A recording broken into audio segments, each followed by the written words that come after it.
BTV 뉴스 2부 시작하겠습니다. 민선 8기가 출범한 지 2년이 됐습니다. 반환점을 돈 각 지방자치단체의 성과는 무엇인지 돌아보고 남은 2년간의 과제도 함께 짚어보려고 하는데요. 민선 8기 2주년 특집 대담. 오늘은 더불어 사는 풍요로운 안성을 그리며 힘차게 전진하고 있는 김보라 안성시장 모시고 이야기 나눠보겠습니다. 네, 시장님 어서 오십시오. 네, 안녕하세요. 이 날씨가 정말 좀 무더운데요. 네. 이 무더운 여름 좀 어떻게 지내고 계신가요? 정말 연일 신기록을 갱신하고 있는데요. 저희 안성 같은 경우에도 얼마 전에 39도까지 올라간 적이 있었습니다. 그래서 저는 그래도 실내에 많이 있는 편인데 야외 활동하시는 우리 농민분들 또 공사 현장에 계시는 근로자 여러분들 그리고 또 이제 주거 환경이 좋지 않은 곳에 거주하시는 분들, 뭐 어르신들 많이 어려워들 하십니다. 그래서 무더위 쉼터라든지 아니면 최근에 또 공원에 이제 물놀이 시설들 많이 되어 있잖아요. 아이들 좋아하는데 그런 물놀이 시설, 공사 현장들 이렇게 방문하면서 시가 더 살펴야 될 곳이 있는지 이렇게 둘러보고 그렇게 여름 보내고 있습니다. 네. 네. 이 민선 8기 뭐 제가 아까 말씀드린 것처럼 이제 반환점을 네. 돌았거든요. 이 전반기를 좀 마치신 건데 좀 소감이 궁금합니다. 사실 저는 이제 민선 7기 때도 이 보궐선거 재선거로 이제 당선이 돼서 2년밖에 못 했거든요. 그래서 지금 민선 8기 2년 하니까 이제 오롯이 이제 4년을 딱 한 거라 조금 그동안 해왔던 일들에 대한 성과들을 좀 돌아보게 되는 것 같습니다. 근데 뭐 아쉬운 부분도 있지만 그래도 뭐 안성 같은 경우에는 최근에 이제 반도체 소부장 특화단지를 비롯해서 뭐 또 동아시아 문화도시라든지 앞으로 안성의 미래 먹거리를 위한 이제 기틀을 좀 다지고 있는 단계다 이러면서 좀 자부심도 있고요. 시민 여러분들도 그동안 이제 인근 도시보다 안성이 좀 침체되어 있었는데 이제 우리도 뭔가 할 수 있어. 우리 안성 자랑할 만해. 뭐 이렇게 좀 자부심을 갖는 것 같아서 보람 있게 저는 2년을 이렇게 평가하고 있습니다. 네. 네. 그 민선 8기 시작하시면서 이제 약속하신 그런 내용들이 좀 있잖아요. 그 전반기에 가장 큰 성과를 꼽는다면 좀 무엇일까요? 방금 전에도 이제 말씀드렸지만 제가 이제 공약 1호가 반도체 소부장 특화단지였었거든요. 그래서 대한민국이 뭐 반도체 산업이 세계에서 이제 기술력이라든지 또 양적으로도 이제 큰 부분을 차지하고 있는데 그 중에서도 이제 수도권이 K 반도체 벨트로 이렇게 이제 조성이 되고 있는데 사실 저희 안성만 이렇게 쏙 빠져 있었어요. 근데 소부장 특화단지가 되면서 저희도 이제 K 반도체 벨트 안에 이렇게 도시로 자리를 잡게 됐고 지금 반도체 소부장 특화단지 같은 경우에는 이제 27년부터 공사 시작해서 30년 이제 준공을 목표로 하고 있습니다. 근데 뭐 공사뿐만 아니라 차근차근 뭐 인력 양성 센터라든지 그다음에 뭐 기술 개발이라든지 테스트 베드라든지 이런 거를 올 하반기부터 이제 시작이 되거든요. 그래서 가장 뭐 뽑는다면 아무래도 그게 아닐까 싶습니다. 네. 네. 그럼 미래의 좀 먹거리가 이제 마련이 됐다. 네. 이제 이렇게 좀 보면 네, 되겠네요. 네. 그렇죠.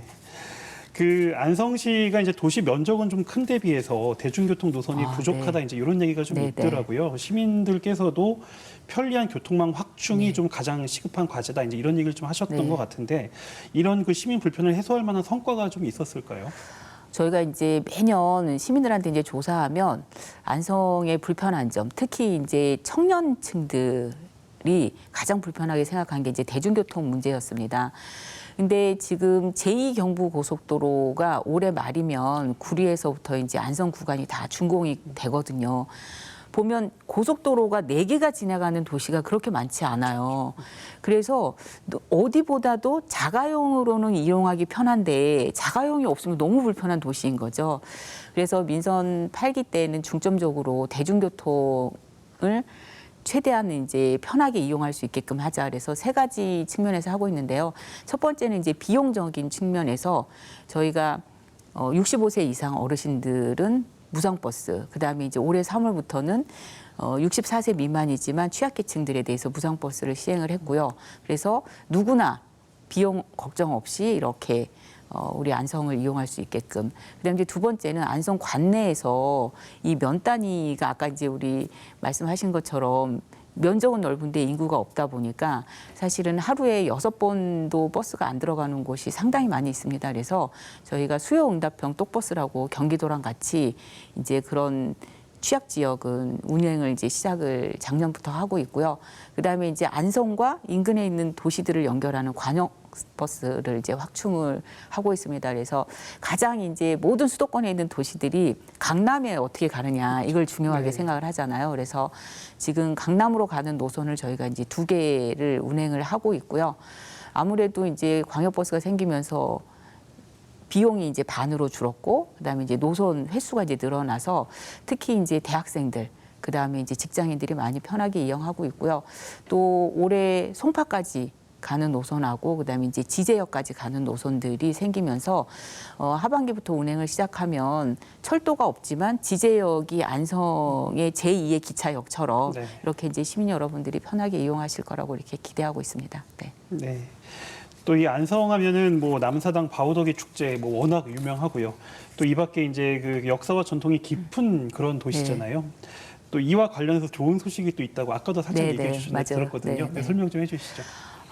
바우더기를 저희는 조선 최초의 아이돌이라고 이렇게 부르고 있거든요. 왜냐하면 바우더기라고 하는 인물이 남사당패의 꼭두새가 됐을 때 나이가 15살이었거든요. 정말 아이돌이죠. 네. 어려서부터 훈련받은 그런 대중문화 예술인이었었는데요. 그런 바우더기의 이런 정신들과 그다음에 안성이 갖고 있는 오랜 역사, 문화, 예술을 이제 바탕으로 해서 저희가 바우더기 축제를 하고 있는데 이런 부분들이 이제 잘 인정을 받아서 내년 동아시아 문화도시로 선정이 됐습니다. 그래서 동아시아 문화도시는 중국하고 일본하고 대한민국의 이제 대표적인 도시를 매년 하나씩 선정해서 3개국이 서로 이제 문화예술 교류를 하는 거거든요. 그래서 내년도에 대한민국 대표 주자는 이제 저희 안성시가 된 거고요. 네. 그다음에 그거랑 별개로 또 5개년 사업으로 추진하는 문화도시 예비, 그러니까 지정이 저희가 됐죠. 수도권에서는 유일하게 안성이 됐고요. 올해 잘 예비 사업을 하면 내년에 이제 본 문화도시로 이렇게 지정이 되면 저희의 컨셉은 안성 맞춤이라고 하는 말이 나올 그런 장인 정신. 그래서 공예를 중심으로 하는 문화예술인들이 안성이라고 하는 플랫폼에서 자기의 기량을 마음껏 펼치고 그게 또 경제적인 문제까지도 해결돼서 예술하면 굶는다 이런 얘기가 없도록 그런 것들을 이제 준비를 하고 있습니다. 네. 네. 뭐 우리 시장님 말씀 들어보니까 뭐 미래 먹거리를 네. 위한 기틀도 좀 마련하셨고요. 전반기에 또 교통 문제 그리고 또 문화 또 이런 것까지 네. 지금 굉장히 좀 이제 성과가 좀 많이 있었던 걸로 저는 이렇게 좀 네. 들리거든요. 우리 시장님 그 지난 2년간의 성과를 좀 스스로 평가하신다면 한 몇 점 정도 점수 네, 주실 수 있을까요? 얘기하기는 굉장히 좀 그런데 저는 이제 좀 이렇게 아주 만족스럽지는 않아요. 굳이 뭐 얘기하면 한 미? 수미양가에서 미 정도 되지 않을까 싶은데 그렇게 하는 이유 중에 하나는 저희가 이제 시의회가 처음으로 여소야대예요. 그래서 국민의힘 의원님들이 다수를 차지하고 있으면서 어떻게 보면 안성시의 발전을 좀 시가 주도적으로 하겠다고 제가 공약으로 내었던 뭐 안성 도시공사 설립이라든지 아니면 아까 말씀드렸던 이제 대중교통망도 시가 직접적으로 한번 대중교통 공영버스를 운영해 보겠다 이런 공약들이 사실은 지금 조례가 제정이 안 돼서 네. 진전이 없고 또 뭐 시 예산과 관련돼서도 지금은 이제 조금씩 좋아지고 있지만 이제 뭐 첫 해 같은 경우에는 뭐 400억이 넘게 이렇게 삭감이 되고 뭐 이러면서 전체적으로 좀 속도가 좀 빠르게 가지 못한 부분에 있어서 좀 아쉬움이 있고요. 하지만 뭐 지속적으로 어쨌든 당과 상관없이 시의원님들하고 소통하고 있어서 그런 부분에 있어서의 이견들이 점차 좁아질 거라고 이렇게 기대하고 있습니다. 네. 네, 좀 후반기에는 그 네. 우리 시의회와의 좀 더 이렇게 해서 협력이 좀 잘 돼야 되겠네요. 네, 아무래도 네. 뭐 이렇게 좀 부족했던 것들은 뭐 또 후반기에 채워 나가면 될 것 같은데요. 후반기에는 좀 어떤 사업을 가장 좀 역점을 두고 진행할 계획이실까요?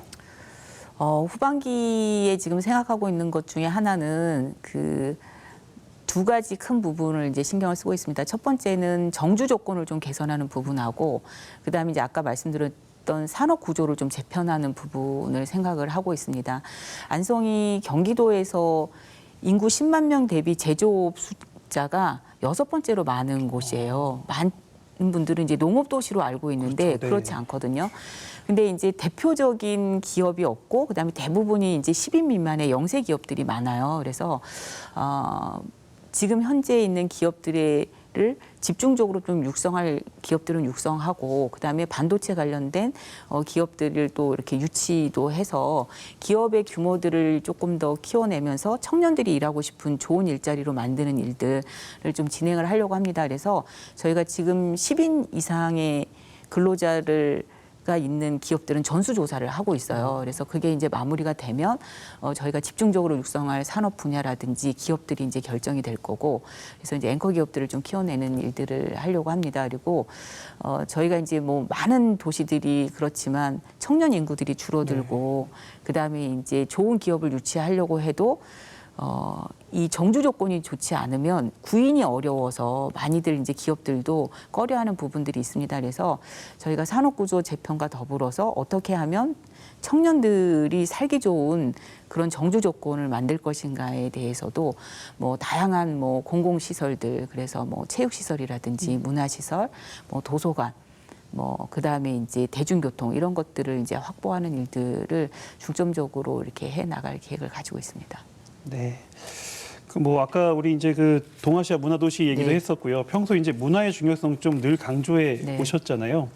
그 안성 문화관광재단 설립을 그 시민들에게 또 약속도 네, 하셨는데 네, 맞습니다. 지금 좀 어떻게 좀 진행이 되고 있을까요? 지금 현재는 이제 경기도에서 이제 타당성 연구 검사 중에 있고요.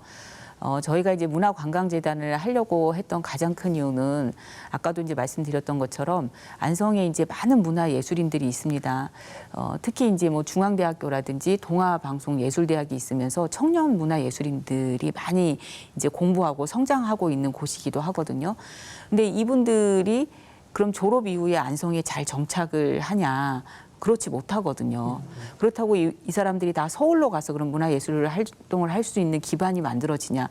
그렇지도 않거든요. 그래서 이런 안성에서 훈련받고 교육받은 청년 문화예술인, 그리고 수도권 내에서 이제 서울과의 이제 근접한 거리 때문에 안성에서 예술 활동을 하고 있는 기존의 문화예술인들이 조금 더 지역에서 주도적으로 그런 예술 활동을 할 수 있는 기반을 조성하고 그분들이 안성 문화예술의 이제 중심, 주체로 나서게끔 하는 역할을 누가 할 거냐, 그분들을 어떻게 지원할 거냐, 그런 역할들이 하나 이제 문화관광재단이 해야 될 역할이고요. 두 번째로는 저희가 이제 호수관광 벨트 사업을 지금 4년째 이렇게 진행을 하고 있습니다. 그래서 안성이 갖고 있는 호수들을 개발해서 시민분들이 이제 많이 찾아오게끔 하고 있는데, 이런 볼거리도 중요하지만 거기에 즐길 수 있는 축제라든지 그다음에 다양한 이제 프로그램들이 가미가 돼야 네. 관광 도시로서 이제 또 의미가 생기는 거잖아요. 그래서 그런 부분들을 이제 해낼 수 있는 그런 역할들도 이제 저희가 기대를 하고 있습니다. 그래서 지금 어쨌든 계획대로 잘 진행이 된다고 하면 내년 하반기 정도에는 문화관광재단이 설립돼서 우리가 기대하는 역할들을 해낼 거라고 생각하고 있습니다. 네, 저도 기대하고 있겠습니다. 그 안성은 또 이제 아까 말씀하신 것처럼 도농복합 도시잖아요. 그래서 이 안성시가 농업 발전에 대한 또 생각 안 하실 수가 없을 것 같은데요. 그 각 생각하고 계신 그 농업 발전 전략, 그리고 이를 위해서 좀 계획하고 계신 사업이 좀 어떤 것들이 있을까요? 안성은 일단은 이제 그 수도권에 있는 도시 중에서 가장 농업의 그 기반이라든지 농지 면적이라든지 또 농민 숫자라든지 그다음에 기술력을 가지고 있는 곳이라고 자부하고 있습니다. 그래서 서울을 비롯한 수도권 지역에 건강한 먹거리를 공급할 수 있는 유일한 신선한 농산물들이 짧은 거리 이동했을 때 훨씬 더 이제 시민들한테 건강하게 신선하게 이제 다가갈 수 있잖아요. 그런 역할들을 우리 안성이 지금도 해왔고 앞으로도 저는 잘할 수 있을 거라고 생각합니다. 다만 이제 이 농민들도 이제 고령화되고 있거든요. 그래서 이게 지속 가능한 농업이 되기 위해서는 농민들의 고령화와 그다음에 농민들의 숫자가 줄어드는 것들을 감안해서 시설들이 좀 현대화되어야 된다, 이런 생각을 하고 있습니다. 그래서 대표적으로는 이제 밭작물 같은 경우에는 스마트팜을 이용해서 재배하는 거. 그래서 이런 기후나 이런 것들과 상관없이 지속적으로 이제 재배하는 거고, 그다음에 또 우리 국민들이 쌀 소비량보다 육류 소비량이 넘어섰거든요. 더 많습니다. 그래서 이 축산업이 대한민국에서 이제 굉장히 중요해지는데, 축산업도 사실은 여러 가지 환경적인 제약 때문에 많이 어렵습니다. 그래서 이 축사 시설을 현대화하면서 생산성도 높이고 또 환경 문제 그리고 주민 간의 냄새와 관련된 갈등들도 이제 없애면서 지속 가능하게 만드는 일들을 저희가 하고 있고요. 그런 부분에 있어서 이제 가장 중요한 핵심은 청년들이 어떻게 하면 그 농촌에 와서 농업에 종사할 수 있게끔 할 것인가. 그래서 청년 농부 육성 사업들을 합니다. 그래서 그리고 이제 수도권이나 이런 공공급식, 학교급식도 저희가 이제 직접 유통도 해보려고 먹거리 통합 지원센터도 지금 이제 준비를 해서 공사 이제 들어갈 계획이거든요. 아마 그렇게 되면 정말 명실상부하게 수도권의 주요한 식량 거점 도시, 농업 도시 이렇게 거듭날 거라고 기대하고 있습니다. 네. 최근 이제 기초자치단체들의 상황을 보면은 좀 인구 소멸 문제 굉장히 좀 심각하게 이제 좀 대두가 되고 있거든요. 이 지역의 미래를 좀 열어갈 청년 인구의 유입이 좀 절실한 그런 상황인 것 같은데요. 여기에 대한 또 계획 좀 있으실까요? 청년 정말 청년 한 분을 모시기 위해서 모든 지자체들이 다 요즘 이제 많은 사업들도 내놓고 이제 애를 쓰고 있는데요.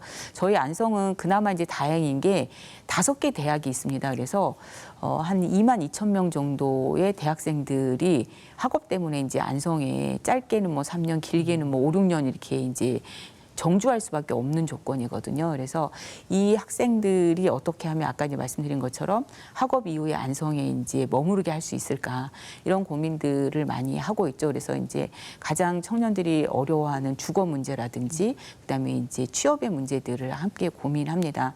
그래서 취업은 반도체 소부장 특화단지나 이런 산업구조 재편을 위해서 청년들이 일하고 하는 기업들을 이제 육성하고 유치하는 일과 더불어서 아까도 말씀드린 것처럼 지역에 뿌리를 내리는 문화예술인들, 그다음에 청년 농부들 이런 분들 그리고 그분들과 함께 만드는 원도심 활성화나 이런 데에서 자기 역할들을 할 수 있는 로컬 크리에이터 청년들을 이제 육성하는 다양한 교육 프로그램도 하고 있고요.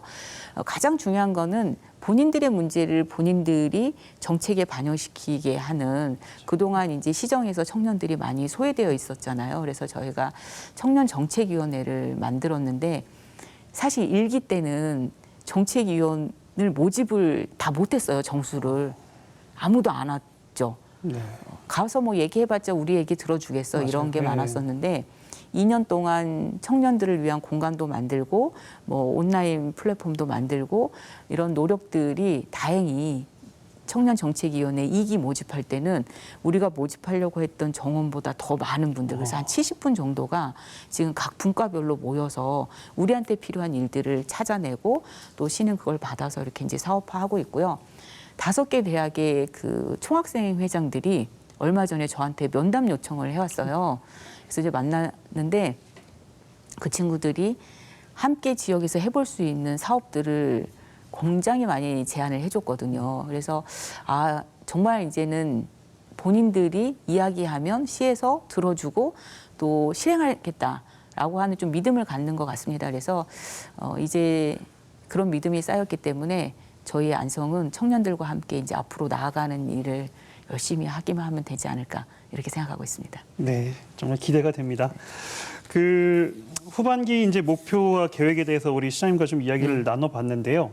이 외에도 우리 시장님 지금 임기 내에 내가 이거는 꼭 이루고 싶다. 뭐 이런 계획이나 사업 이런 것들이 있을까요? 뭐 사업을 하도 많이 벌려가지고 사실은 이거 하나 꼭 이루고 싶다 이런 것보다는 지금 진행되고 있는 사업들을 이제 잘 마무리하고 싶다 이런 생각이 있습니다. 근데 그 중에서도 이제 대표적인 거는 이제 소부장 특화단지가 이제 27년부터 공사를 이제 시작을 하려면 거기가 많은 부분이 이제 농업진흥구역으로 되어 있거든요. 그래서 이제 진흥구역을 해제하고 사실은 인허가가 다 이제 마무리돼야 27년부터 이제 공사를 시작할 수 있잖아요. 그래서 이제 그 부분을 좀 더 집중적으로 하려고 생각을 하고 있고, 다행스러운 거는 저희가 이제 특화단지로 지정이 되면서 농림부하고 농업진흥구역 해제 문제라든지, 그다음에 이제 한전하고 이제 정력 문제라든지 이런 부분들이 협의가 잘 진행이 되고 있어요. 그래서 그 부분을 이제 잘 마무리하는 거 하고, 그다음에 이제 철도와 관련돼서 저희가 4차 국가철도망 계획 안에 이제 2개 노선이 들어가서 지금 뭐 예비 타당성 아니면 타당성 연구 용역 중인데, 이 철도 사업과 관련돼서 이게 조금 더 가시화된 성과를 임기 내에 꼭 만들고 싶다, 이런 생각을 가지고 있습니다. 네. 네, 이제 벌써 이제 마지막 질문이 될 것 같은데요. 그 이제 민선 8기 이제 앞으로 또 2년 남았고, 이 2년 후에 이제 민선 8기를 마쳤을 때 우리 안성 시민들에게 좀 우리 시장님 가장 듣고 싶은 말 어떤 말일까요? 제가 그런 비슷한 질문을 그 취임 초에도 받았었거든요. 그때 제가 드렸던 말씀이 이런 거였습니다. 김보라가 안성시장 했을 때 내 삶이 좋아졌어, 라는 이야기를 듣고 싶다. 그러니까 도시가 성장하고 도시가 발전하는 거하고 거기에 살고 있는 시민들의 삶이 좋아지는 거하고 일치해야 되지만 꼭 일치하지는 않거든요. 어떤 경우에는 성장하면서 거기에 살고 있던 분들이 바깥으로 밀려나는 경우도 있고, 그래서 저는 도시의 성장도 중요하지만 지금 현재 안성에 살고 있는 분들이 제가 시장으로 있는 동안 제가 했던, 우리가 함께 했던 일들 때문에 직접적으로 삶이 좋아지는, 그래서 민선 8기도 시민 중심 시민 이익이거든요. 그래서 직접적인 이익이 시민들한테 돌아간다라는 이야기를 듣고 싶습니다. 네. 그 이야기를 꼭 들으시기를 제가 응원하겠습니다. 네, 감사합니다. 네. 네, 앞으로 2년 그 더 풍요롭고 활기찬 그런 안성시를 좀 기대하면서요. 오늘은 여기까지 듣도록 하겠습니다. 네, 시장님 귀한 시간 내주셔서 고맙습니다. 네, 감사합니다. 이상으로 BTV 경기 뉴스를 마칩니다. 시청해주신 여러분 고맙습니다.